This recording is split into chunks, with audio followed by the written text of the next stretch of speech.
25 ministres étaient autour du président de la République hier soir à l'Élysée pendant 3 heures. Qu'est-ce qu'il leur a dit?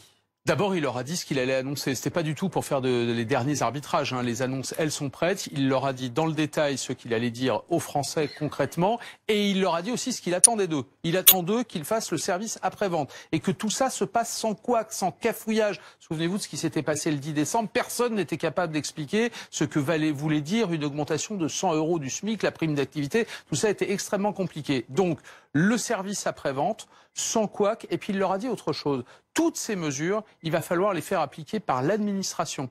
Et donc, il attend de ces ministres qu'ils fassent pression sur l'administration. Et souvenez-vous, quand Édouard Philippe est allé faire la restitution des grands débats, qui y avait-il dans la salle? Il y avait les directeurs centraux des grandes administrations pour qu'ils commencent à écouter un petit peu la petite musique de ce que va dire en réalité Emmanuel Macron. Et puis, sous ces ministres, eh bien, pendant les jours et sans doute les semaines qui vont venir, ils vont aller s'égayer dans toute la France pour aller porter la bonne parole et expliquer très concrètement ce que doit être cette deuxième partie de quinquennat. Parce que les mesures de ce soir, il va y avoir du concret pour l'immédiat, mais en réalité, ça va être une véritable feuille de route pour les 2 à 3 ans qui viennent.